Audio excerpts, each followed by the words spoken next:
de Campo Grande surgiu da necessidade da gente estar em grupo, né, para discutir a programação de aniversário do bairro, né, de Campo Grande. Foi feita uma agenda coletiva compartilhada e isso deu muito certo. Hoje a gente tem uma outra visão, a gente tem uma visão maior do que a gente pode fazer, agregar valor, né, essa questão da memória.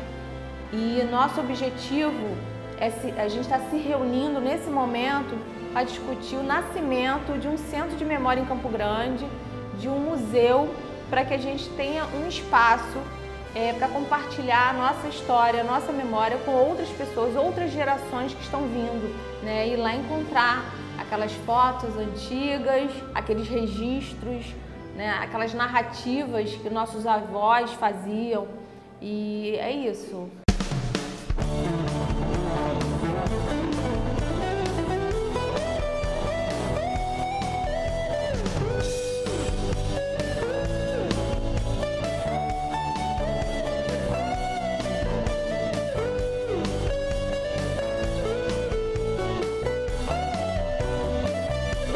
E aí vocês vão descobrir que tem muita coisa em Campo Grande que você não fazia a mínima ideia, né? Tem pessoas que atuam em Campo Grande há mais de 50 anos trabalhando na área cultural.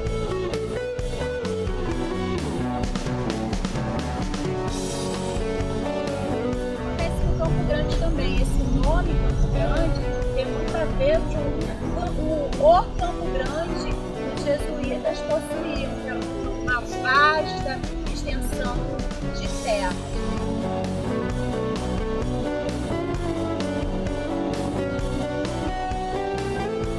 A memória, a imagem disso aqui. Era chão, direito assado,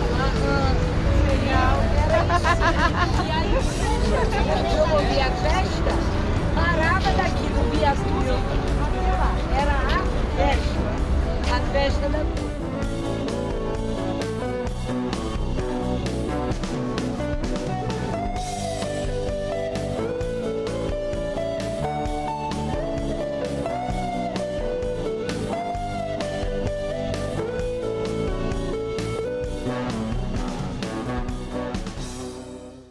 É um projeto de turismo de base comunitária que nós fazemos em Campo Grande e adjacências.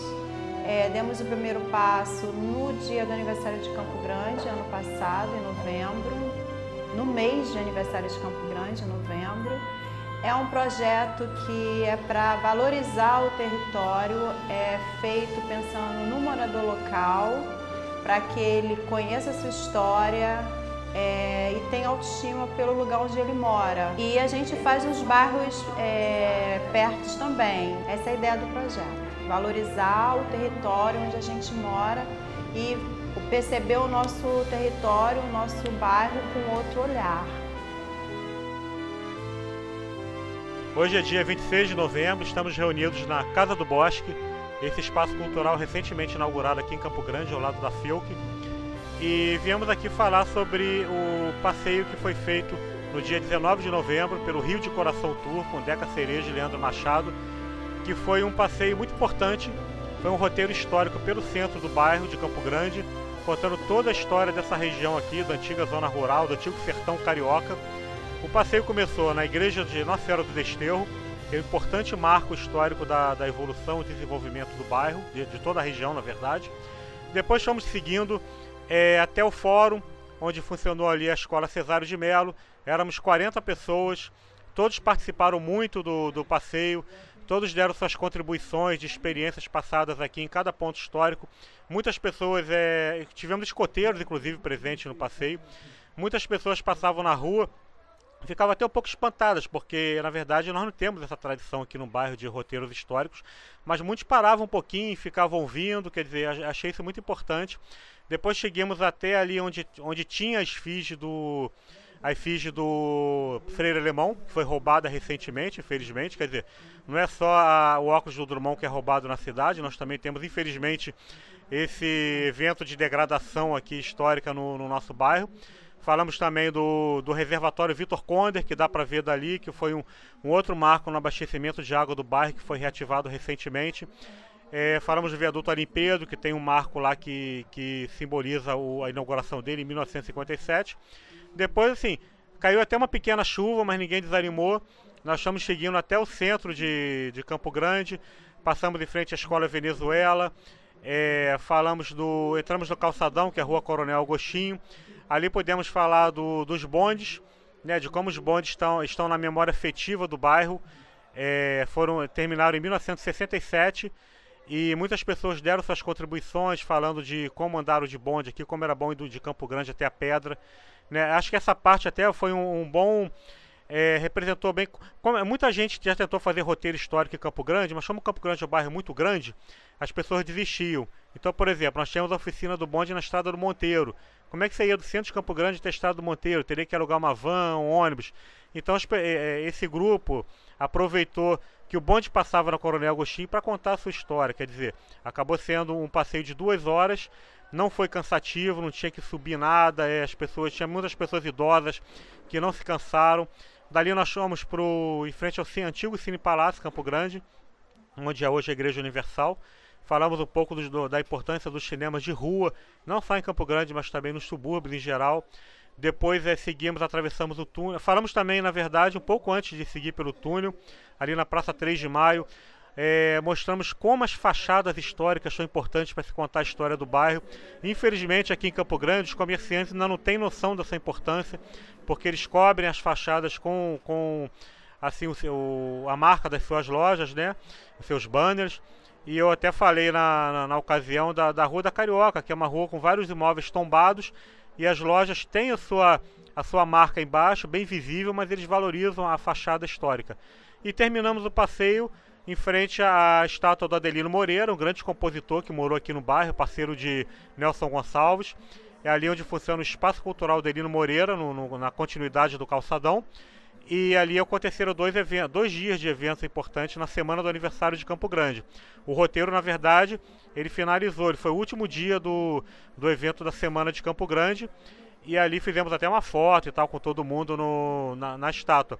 Eu acho que foi um marco, porque os organizadores ficaram muito interessados em fazer roteiros específicos, roteiro sobre o Rio da Prata, roteiro sobre o reservatório Vitor Conde, roteiro sobre o Mendanha.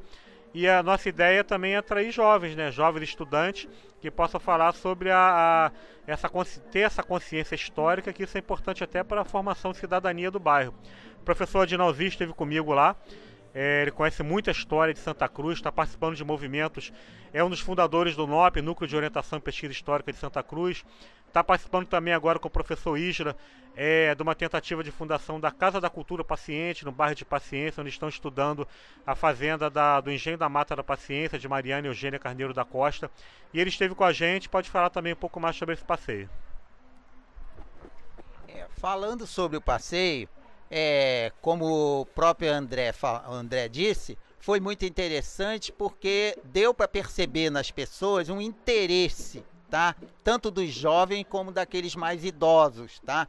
Foi importante pelo seguinte, que em muitos momentos eles ficavam curiosos com determinados locais ali, no próprio roteiro do Decoração Tour previsto, não se podia falar. Por exemplo, houve uma série de perguntas, um despertar tremendo sobre o Hospital Rocha Faria. Por exemplo, em muitos momentos, o pessoal queria saber, mas não estava no roteiro da DECA, né, fazer uma entrada no Rocha Faria para contar a história. E isso ela disse lá no momento que isso aí ia ser um roteiro posterior a ser bolado por ela. Então isso aí despertou um interesse enorme. Por exemplo, quando eu falei que o Hospital Rocha Faria começou lá, foi inaugurado por Getúlio Vargas, aí mostrei que de um lado da pista, mostrei a elevação do hospital e tal, contei sobre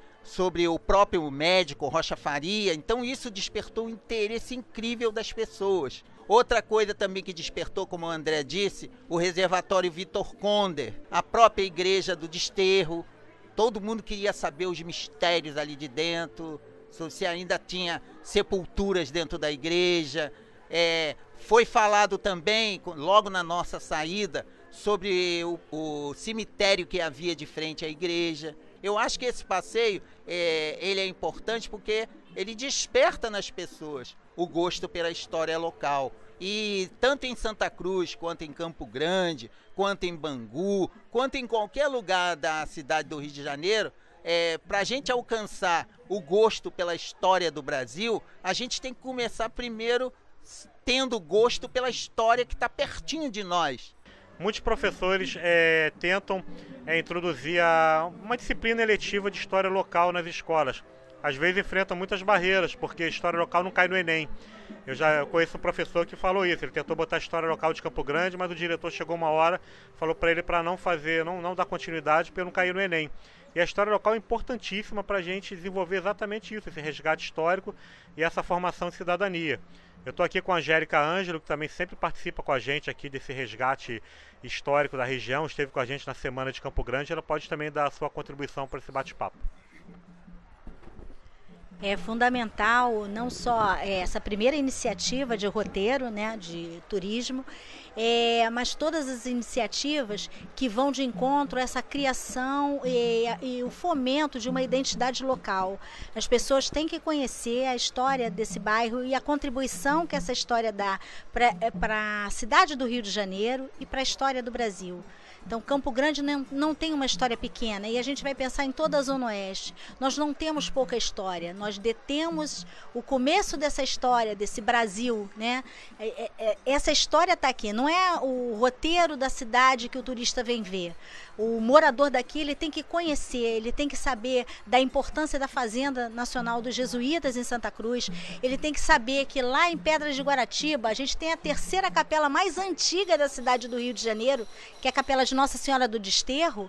As pessoas passam por lá e não sabem do valor histórico que o espaço tem. Quando você conhece o espaço que você está morando, você sabe a contribuição que ele dá, isso cria autoestima, isso aumenta a sua relação com aquele espaço, ela já fica diferenciada, você já não é mais a mesma pessoa. Você chega aqui, o lugar onde eu moro tem história. Campo Grande não é um lugar esquecido, e eu estou falando muito de Campo Grande, porque a gente está fechando o evento agora da Semana de Campo Grande, mas o mesmo serve para Santa Cruz, serve para Bangu, serve para Pedras de Guaratiba, para Ilha de Guaratiba, para Paciência, para Sepitiba, toda a Zona Oeste. Essa Zona Oeste, diferente da Zona Oeste que a Prefeitura investe. Essa Zona Oeste que eu falo é da Grota Funda para cá e vai até a Rua Loasa, em Deodoro. Essa é a Zona Oeste, não é da Barra da Tijuca, não é Recreio dos Bandeirantes.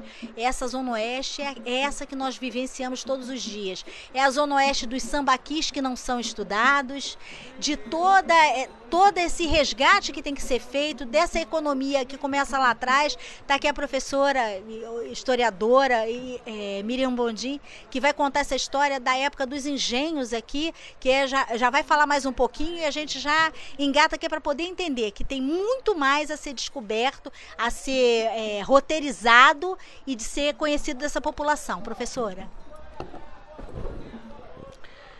Eu acho esse projeto de trilhar a história com o pé, com o caminho na história, muito importante. Porque você, ao mesmo tempo que vai conhecendo os lugares, vai mudando seu olhar sobre aquele local e vai vendo o quanto é rica a história da sua localidade. Aqui a Zona Oeste tem uma riqueza enorme histórica, né? O nosso historiador aí, André Mansur, já fez a trilogia aí do Velho Oeste Carioca. E é realmente de uma riqueza muito grande a história da Zona Oeste. E uma riqueza que ainda está por vir, que ainda está por descobrir, que são a riqueza dos grandes engenhos. Estamos trilhando agora o centro da cidade, daqui a pouco vamos sair para os grandes engenhos, né? Uma trilha maior, que essa região era riquíssima na produção de açúcar. Tem os engenhos de Viegas, o Coqueiral, o Juari, em Uaíba. Temos vários engenhos famosos aqui na região. Isso aqui tem muita história, numa época até anterior, né? A história deles. Aqui já tinha história para contar. Isso é importante, eu achei esse projeto fantástico. Passar aqui para o historiador André Mansur falar mais um pouco.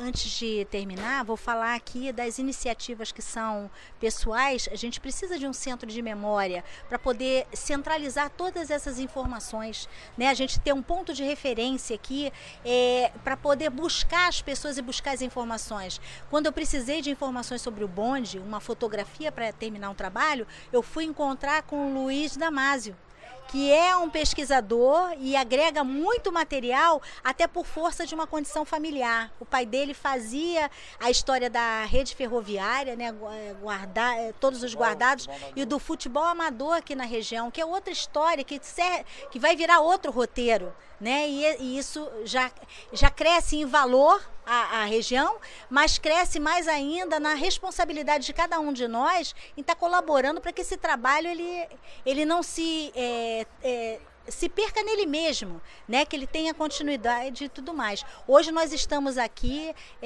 no dia, finalizando num evento do Dia da Consciência Negra, e aí tem um trabalho importante, que é o filme de 1975, de Valdir Onofre, As Aventuras Amorosas de um Padeiro, Adultério à Suburbana, que é todo filmado em Campo Grande e em Pedras de Guaratiba. A gente tem a possibilidade, através do filme, de conhecer como era esse lugar em 1975, né? Esse tempo histórico, essa mudança, a mudança na geografia, a mudança na economia, a mudança até no dilema das pessoas, na forma de tratar os problemas, como era. É uma comédia de costumes. Então a gente está aqui nesse momento também de celebração, porque há um registro também visual dessas imagens que as pessoas não conhecem. Passar aqui para o André Mansur para a gente poder finalizar esse depoimento. Hoje aqui mesmo na Casa do Bosque eu conheci a dona Elza, de 84 anos, comprou meu livro Velho Oeste Carioca, e conversamos muito sobre as experiências dela em Campo Grande. Ela veio morar aqui em 1930 e pouco, e ela falou assim que a gente não tem nem ideia de como era isso aqui, né? Falou muito dos bondes. Então essa aproximação com os moradores mais antigos é que é a ideia do roteiro. E a ideia, e também o roteiro, a tendência é que ele cada vez cresça mais em diversidade de temas e de locais para percorrer, porque os próprios moradores vão dar suas contribuições. Aqui a Casa do Bosque é um exemplo também de monumento histórico, porque aqui era a casa da família Caldeira de Alvarenga, uma família muito importante aqui em Campo Grande, no Grumari, e a família dele, os descendentes, não fizeram como muitos já fizeram aqui em Campo Grande e outros lugares, quer dizer, derrubar tudo, derrubar todas as árvores que tem e fazer um condomínio. Eles simplesmente estão trabalhando a cultura aqui. Tem muita gente aqui hoje, os eventos estão sempre assim com uma presença de público muito boa, e a tendência é que a Casa do Bosque fique cada vez mais conhecida. O professor Dinalzi quer falar um pouco sobre os Caldeiras de Alvarenga, né, professor, para a gente poder encerrar, e então eu passo para ele agora. Para falar sobre os Caldeiras de Alvarenga, a gente inclusive pode chegar ao início do Brasil, né? A gente sabe, como foi colocado aqui por alguns deles, a história começa aqui, só que ela não é conhecida, né? Então vamos dizer, 1500, o Brasil chegou, Cabral aqui e tal, começou a colonizar a terra, né? Começou a desmembrar capitanias hereditárias e tal, como a gente conhece, já ouviu falar. Muita gente não sabe, mas essas famílias, como os Caldeira de Alvarenga, faz parte de um grupo de família que foram os primeiros a chegarem. A gente pode colocar os Caldeira de Alvarenga, os Boaventura, da Antônia, né? Onde é descendente a Antônia Boaventura, eu falo isso para ela. Os primeiros pessoas que vieram morar aqui, exatamente, foram pessoas que receberam terras, por exemplo, lá de Estácio de Sá, né? Então Estácio de Sá, quando ele entrega, vamos dizer, para Cristóvão Monteiro determinadas terras, determinadas glebas enormes, ele entrega para essas famílias. Então os Boaventura, os Caldeira de Alvarenga e outros mais, que vão depois se desmembrar nos Barata, né, nos Suzano, aonde o livro Rumo ao Campo Grande por Trilhas e Caminhos é fundamental para se entender esse processo aí. Os Caldeira de Alvarenga também estão relacionados ali. Então a própria história da família, como o André disse, ela vem chegar aqui na Casa do Bosque, tá ok? Mais alguém? Não, só fazer um comentário para concluir, que a Miriam falou como a cultura agrega, né, valor. E eu sempre vejo isso com os comerciantes. Muitos comerciantes aqui acham que quando estão investindo em cultura, estão fazendo um favor. Muito pelo contrário. Quando eles investem em cultura, eles agregam um valor até financeiro para o negócio deles, que o estabelecimento deles começa a ser visto de uma outra forma e atrai um público cada vez maior. Eu queria então encerrar falando assim, que a gente está hoje na Casa do Bosque, né? Como eu disse, é um espaço cultural inaugurado recentemente. Aqui agora tem várias atividades culturais. Hoje mesmo estamos aqui no evento da Semana de Consciência Negra.